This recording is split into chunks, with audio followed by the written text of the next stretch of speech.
Welcome, Purdue fans, to the Central Indiana Sports Report for this week's Purdue Report with Jake Dunn. Jake, one of the most emotional games I've ever witnessed that wasn't in the NCAA tournament on Tuesday night at Nebraska. It went from this is the team we've been waiting for, this is a team that can win the national championship, to this is a pretty disappointing way to finish the game, to, oh my gosh, we're going to lose this game. It's the worst loss I can remember in a long time, to I don't know how to feel about this win, Jake.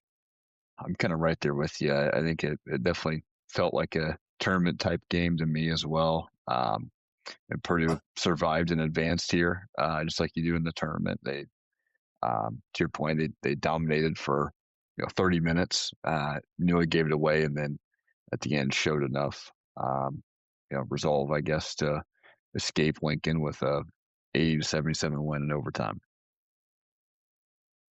And it wasn't just that they gave it away, it was kind of how they gave it away. And don't get me wrong, Nebraska took a lot of that. That's a really good team that didn't play very well early on. We're too late in the season to be seeing this many concerns, this many cracks, this many issues. I agree. It was nice to see Purdue be able to come out and kind of blitz Nebraska like they did. They had 4 threes before the first media timeout. And at the first media timeout, had a 14-1 lead. So that was good to see. Purdue dominated the glass, which was, again, good to see. In the first half, they had 10 second chance points, and that really helped set the tone for the game. Their defensive rebounding percentage was 84.6. It's well above the season average of 73.5. TKR had 19 rebounds. Oscar Clough had 14 rebounds, and Purdue was really just able to overwhelm Nebraska. And then that's kind of when the turbulence hit. Nebraska went on an 18-2 run that sliced that 22-point lead down to 5 in what felt like a blink. And that's a theme that is continued here, extended lapses where the game just kind of flips. Purdue did attempt 46 three-pointers, which that is a school record. Fletcher Lawyer took 17 three-point attempts. That's the second most in school history. He made them early. Yes, he did. Before finishing, I think it was about he finished 5 of 20 from the field. So, man, he could not hit anything. He had about 7 shots that really would have just ended it. That couldn't hit a single one of them.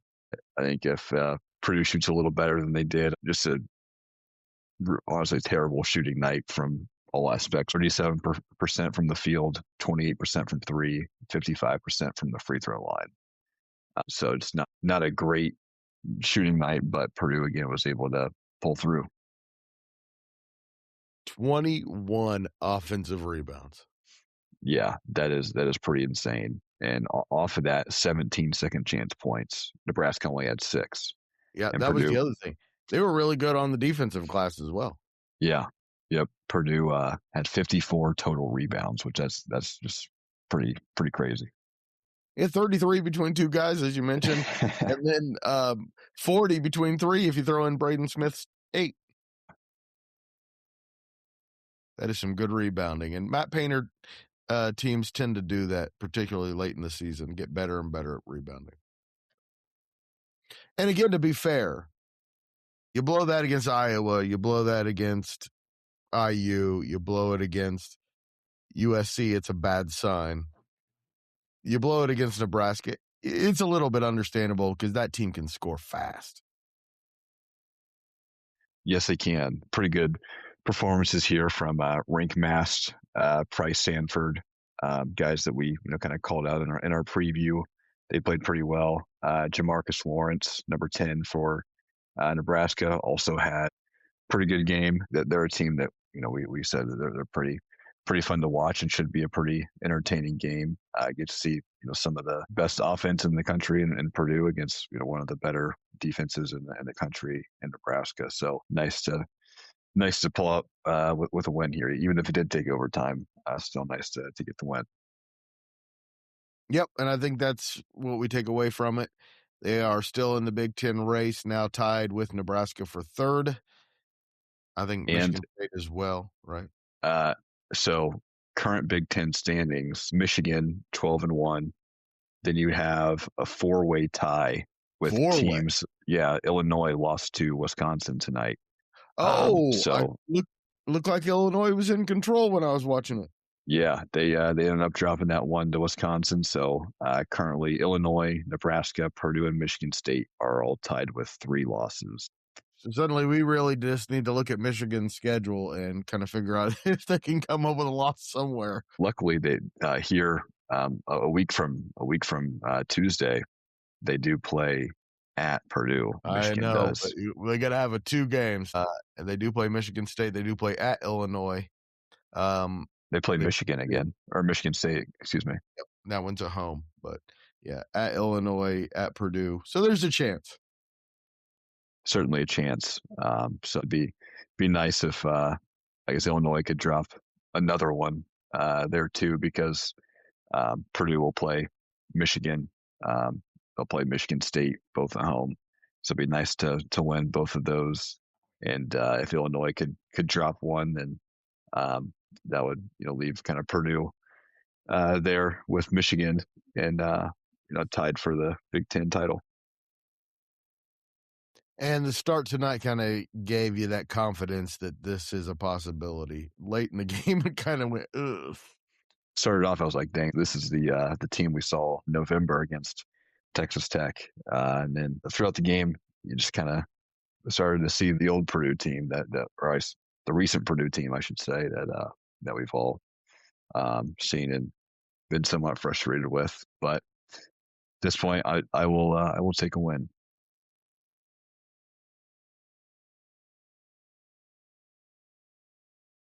Of course, Jake, this is not a reaction podcast. We'll get your quick reaction on Greg and his friends talk sports. This is a Purdue Report. So we're not just here to talk about the reaction to this game, but of course, that's top of mind right now. I do have a couple of other subjects I want to talk to you about. All right.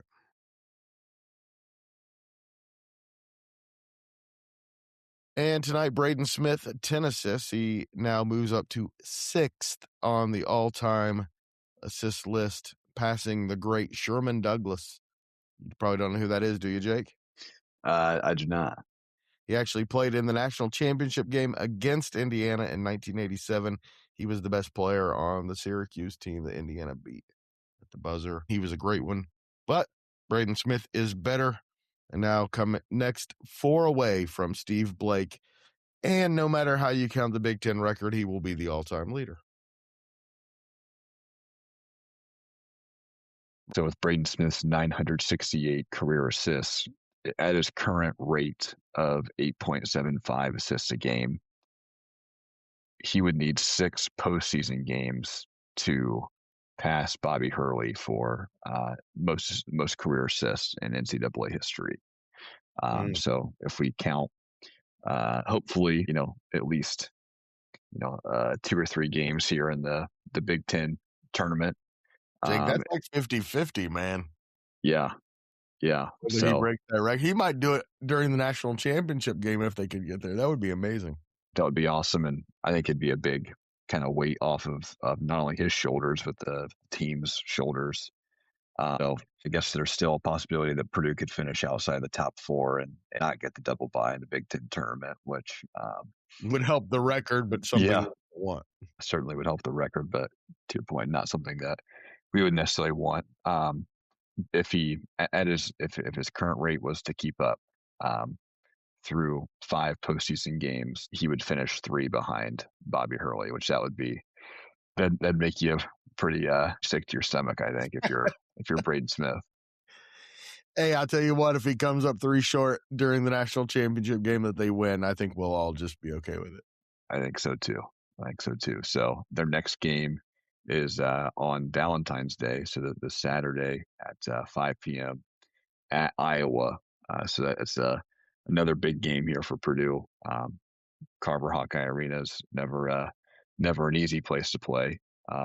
So that maybe he can get another double-digit assists night there, and Purdue can hopefully take care of business there. Boy, was he good tonight. Yes, he was. Yes, he was. Um, Man, is he good. yes, he is. Uh, at a minimum, he has 9 games left in his career.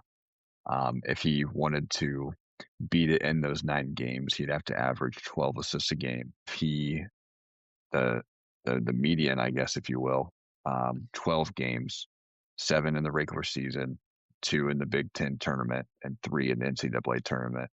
He would need to average 9 assists a game, and the maximum, if he had 7 regular season games left, 3 Big Ten tournament games, and 6 NCAA tournament games, he would need to average 6.75, which that's currently 2 below his current season average. Like he's certainly on track, and it'd be nice to have a really strong performance against Michigan or Iowa or Michigan State, where you can rack up a lot of assists and come out with a win as well. That'd be the best of both worlds there.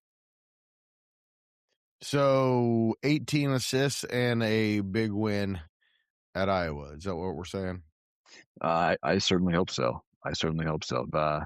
Maybe he can have another 14 assist game like he did against Penn State. But when they played Iowa, it'd be a month from Valentine's Day, January 14th. He finished with 8 assists in that game. Granted, that was at home. But hopefully they can have a repeat performance, and maybe he'll get lucky and get a couple more added on to his total. Hey, Jake, let's preview that game and talk about the rest of the schedule here in a second.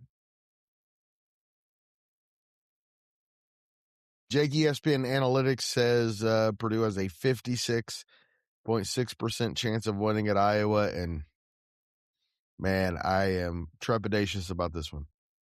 Me too. I think that's a pretty accurate score, or pretty accurate percentage there. I'm afraid that Bennett Sturts will kind of go off, and he didn't have a great game at Mackey, but this one will be at home for him, and I think he may have a little bit better success there. So hopefully Purdue can scheme up something defensively to try to keep him from going off. But also, in the game at Mackey, it was the other guys around him that really caused this game to be close, and caused Purdue to be down at halftime. I guess gotta scheme up your best stuff defensively and hope that they don't shoot 80% or whatever it was in the first half like they did at Mackey.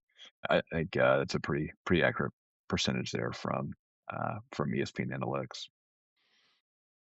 And Tuesday night was really the start of a tough 5-game stretch at Iowa on Saturday, and then home against number 2 Michigan on Tuesday, home against IU on Friday the 20th, home against Michigan State on Thursday the 26th, and then it gets pretty easy at Ohio State, at Northwestern, Wisconsin at home. I say all that to say this: they're heavily favored in every game except for the Michigan game, which ESPN Analytics has Purdue at a 47.9% chance to win that one, and the Iowa game. After that, they are heavy favorites in the final 5 games. I'm surprised to see the Michigan State game so lopsided. ESPN Analytics gives Purdue a 69.4% chance to win that one. Seems about right to me. They're still a top 10 team, and Tom Izzo is still a great coach. I know Purdue's kind of had his number here in the past few years, but I was still expected to be a little bit lower than that, maybe around 55 or 60. You feel like this Purdue team can compete with Michigan? If they play like they did for the first 10 minutes of the game, I think probably so. But if they leave the door open like they did here for Nebraska, if Michigan plays the way they have for most of the season, I don't know if there's going to be much of a chance to close that door if they leave it open. I think it's a good matchup for Purdue. I think they match up well with their bigs, and they have way better guards. That's the way I see it. I don't think Purdue's bigs are as good as Michigan's, but they do match up well with them. I hope you're right. You were right here. You had Purdue beating them. It wasn't quite by 6, but still ended up with the win. Yeah, I'm glad I was right, and I think all of Boiler Nation is glad I was right, because for a minute there, I really thought we were going to have a horrible podcast. Yeah, it would have been pretty tough podcast to get through if we would have choked that one. Jake, thanks so much for staying up late. We will talk some more Boilermaker basketball and maybe some other stuff next Wednesday, as we do every Wednesday. And Jake will join me on Greg and his friends talk sports every time Purdue plays a basketball game, and sometimes he previews them if it's a big game, like he did today for the Nebraska game. So that means like the next 4, I think, Jake, you'll probably be previewing. Okay, yeah, sounds good. I really appreciate everything you do. Yeah, no, appreciate the opportunity to talk about what I love, Purdue basketball. Boiler up, Jake. Boiler up.